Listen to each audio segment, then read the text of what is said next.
제가 말씀드렸잖아요. 9일날 송달을 그러니까 보냈는데 우편으로 저 그전 주소로 보냈다는 거예요. 그래서 송달을 못 받았고, 그래서 11일 날 새로운 주소로 다시 발송을 했대요. 그러니까 이제 3, 4일 걸리고, 왜냐하면 또 이게 직접 받아야 돼요. 이게 놓고 올 수가 없어요. 이거 네. 사인하고 받아야 되기 때문에. 근데 이재명 대표는 이제 그 김영익 여사가 집에 없다 보니까 이걸 못 받은 건데, 이걸 고의라고 얘기할 거냐 하는 부분이에요.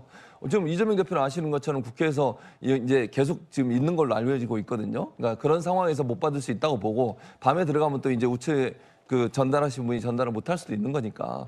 그리고 이거 기간이라고 하는 건 재판부가 결정하는 거잖아요. 재판부가 재판을 진행하는 과정이 있는 것이고, 여러 역할을 하면서 본인이 시간이 안 돼서 못 갈 수도 있는 것이고, 이런 여러 가지 상황이 있는 것이지, 뭐 고의로 저는 재판을 지연했다고 보지 않고요. 그런 점에서 본다고 하면 재판부가 뭐 633이든 뭐든 그 과정에서 본인들이 절차에 따라 진행을 하겠죠. 네. 그 부분에 대해서 따라가면 된다고 생각을 하고, 제가 뭐 예를 하나만- 들면 일을 안 하고서 뭐 일을 하는 일과 관계없이 뭐 일부러 무슨 뭐 재판을 지연한다고 보지는 않기 때문에, 그런 점에서 의혹에서는 제가 동의할 수 없다는 얘기를 하는 거예요. 예, 뭐 저는 이렇게 동의를 구하지 않고 뭐 꼭 굳이 교수님의 동의를 원하지는 않아요. 그런데 우리가 보통 이런 것을 이야기할 때 이분이 그러면 지금까지 이렇게 재판을 지연하지 않고 재판의 순리대로 원칙대로 법에 따라서 하셨는지에 대해서 이야기하는 거거든요. 지금 이 상황, 그러니까 폐문 부재의 상황은 이재명 대표가 2년 동안 재판을 지연했다라고 우리가 이야기하는 부분에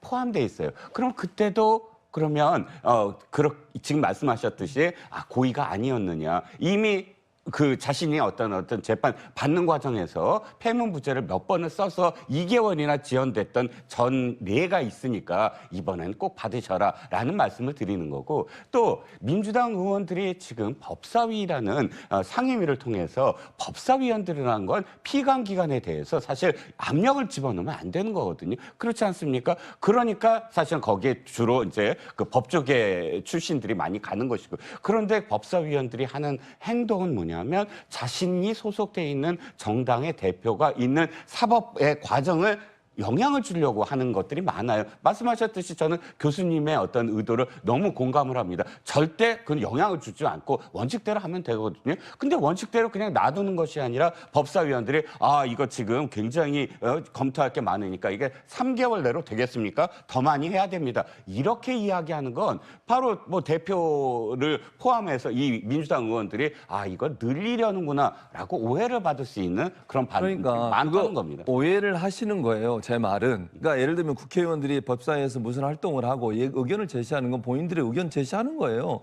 그게 예를 들어서 예를 들어 3개월로 정해져 있지만 볼 게 많거나 이러면 재판부에 늘릴 수도 있는 거잖아요. 그리고 폐문했다는 것도 아까도 제가 말씀을 드렸지만, 의도적으로 그러면 문을 잠그고서 나가서 예를 들어서 안 받으려는 의도로 했는 거냐, 아니면 일이 있어서 나갔는데 못 받을 수 있는 거잖아요. 그리고 2개월이라고 하는 것이 재판을 얼마나 지연했는지 모르겠지만, 재판부가 만약에 문제가 있으면 거기에 대해서 다른 절차를 취하면 되는 거죠. 근데 그게 마치 재판을 지연하기 위한 목적으로 그렇게 했다고 얘기하는 것에 대한 동의는 못하겠다는 말씀 드리는 거예요. 제가 그 교수님 말씀에 하나 첨언하면, 이제 주소 이전을 하게 되면 사실은 이제 법정에서 매번 그렇게 판사가 얘기하거든요. 의무예요. 만약에 주소가 변경되면 재판부에 신고해 달라. 이 의무는 1심, 2심, 3심 공이 똑같거든요. 그러니까 지금 그 의무를 이재명 대표께서 신고를 안 하신 거죠. 만약에 주소가 변경됐다면. 그럼 그것도 저희가 뭐 변호사 신분 갖고 계시고 또 변호인들 많이 계시기 때문에 주소 변경된 것을 신고 안 했다면 그것은 저희가 뭐 고의라고 판단할 수밖에 없었어. 네.